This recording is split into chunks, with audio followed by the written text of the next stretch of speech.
Hot and cold සීමාවෙන් එහාගේ පිම්මක්.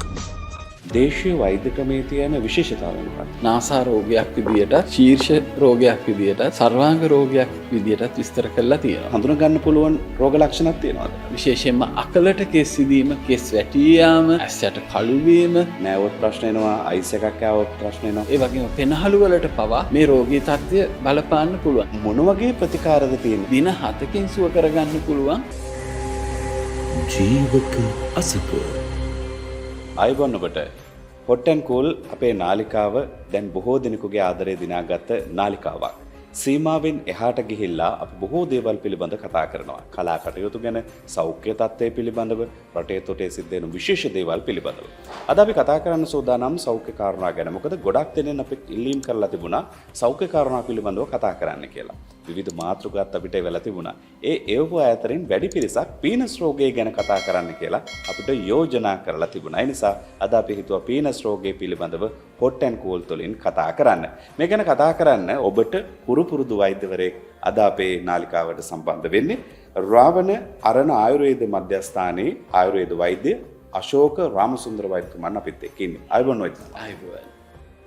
වෛද්‍යතුමා, පීනස් රෝගය කියලා කියන්නේ මොකක්ද? ඔව්. පීනස් රෝගය කියලා කියන්නේ නාසා රෝගයක් විදියටත්, ශීර්ෂ රෝගයක් විදියටත්, සර්වාංග රෝගයක් විදියටත් විස්තර කරලා තියෙනවා. එතෙන්දී මෙය තරුණභාවය නැති කරන රෝගයක් විදියට සඳහන් වෙනවා. අනිකුත් රෝග හඳුනා ගන්නවා වගේම පීනස් රෝගය හඳුනා ගන්න පුළුවන් රෝග ලක්ෂණක් තියෙනවද? ඔව්.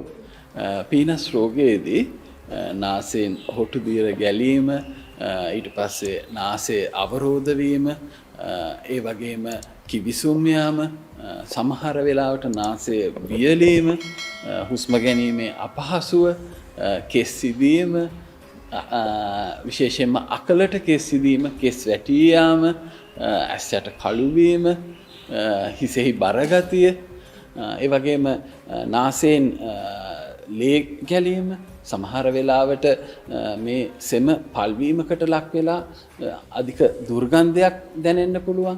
සමහර වෙලාවට ගඳ සුවඳ නොදැනී යන්න පුළුවන්.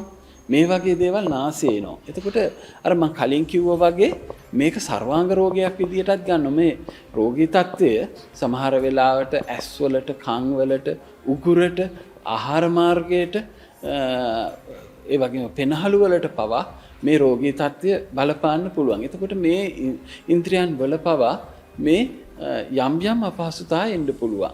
සමහරලාට ඇස් වලින් කබ කඳුළු ගලනවා වෙන්න පුළුවන්, ඇස් රතු වීම, ඒ වගේ දේවල් දකින්න පුළුවන්. පෙනීම දුර්වල වෙන්න පුළුවන්. ඒ වගේම කන් ඇසීම දුර්වල වෙන්න පුළුවන්. කන පැසවීම සිද්ධ වෙන්න පුළුවන්. සමහර වෙලාවට උගුර අවරෝධ වෙලා, එහෙම නැත්නම් උගුර සිරවීම, සෙම් ගෙඩිය ඇතිවීම, මේ වගේ දේවල් ඇති වෙන්න පුළුවන්. වමනය ඇති වෙන්න පුළුවන්. ඒ වගේම හුස්ම ගැනීමේ අපහසුව ඇති වෙන්න පුළුවන්. ආහාර ජීර්ණයේ අපහසුතාව ඇති වෙන්න පුළුවන්. අරුචිය එන්න පුළුවන්.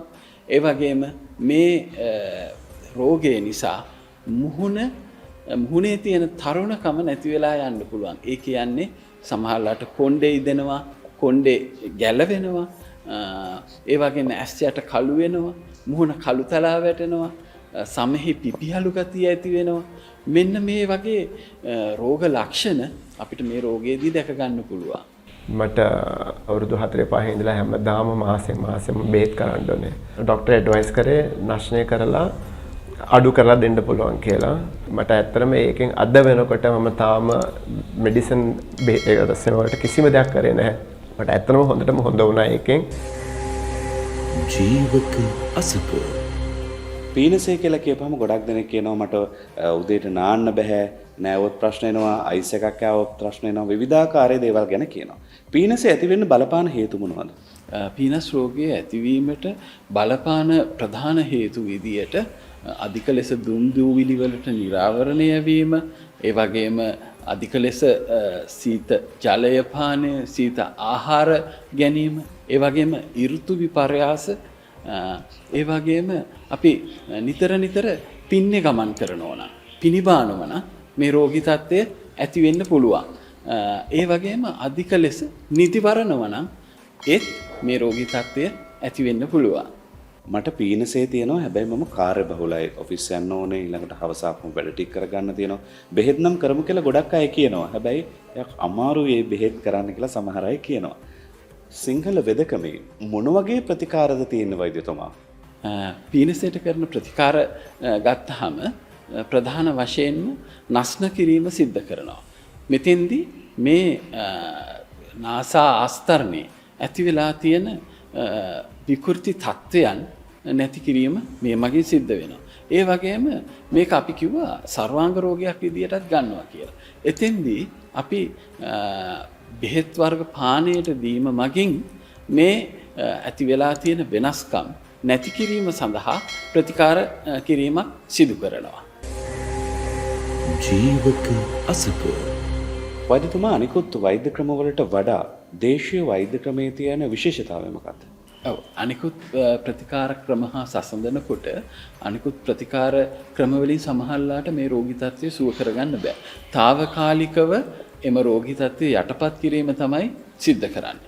ඇත්තටම මෙම රෝගී තත්ත්වයේදී හොඳ උදාහරණයක් දේශීය ප්‍රතිකාර මගින් අනිත් සියලුම ප්‍රතිකාර ක්‍රමවලට සාපේක්ෂව ඉතාමත් ඉක්මනින් මෙම රෝගය හොඳ කරගන්න පුළුවන්.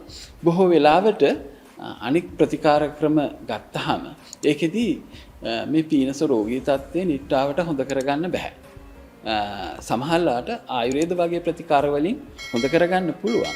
හැබැයි මාස ගාණක් කසාය බොන්න ඕන එම බෙහෙත් වලට අනුකූලව කැම රටාව පාලනය කරන්න ඕන මේ වගේ ගොඩක් දේවල් කරන්න ඕන ඒ වගේම කල් ගත වෙනවා. හැබැයි දේශීය වෛද්‍ය ක්‍රමය අනුව මෙම රෝගී තත්ත්වය දින 7කින් සුව කරගන්න පුළුවන් රෝගී තත්ත්වයක් වෙනවා. මෙහිදී දින 7ක් නස්න කිරීම සිද්ධ කරනවා.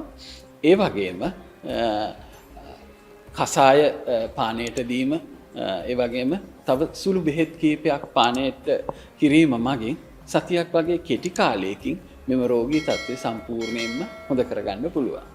ඔබට පුළුවන් මේ ලිපිනයට ඇවිදිලා ඔබට ප්‍රතිකාර ලබා ගන්න රාවණ අරණ ආයුර්වේද වෛද්‍ය මධ්‍යස්ථානයේ අංක 76017 දේවාල මුල්ල පළවෙනි පටමග බොරලැස්ගම. ඒ වගේම දුරකථන නමතුමක් ලබා දීලා දිනයක් වේලාවක් වෙන් කරගෙන පැමිණීම ඉතා පහසුයි. ඒ නිසා මේ දුරකථන අංක සටහන් කරගන්න 072 138 88 91 071 34 94 113.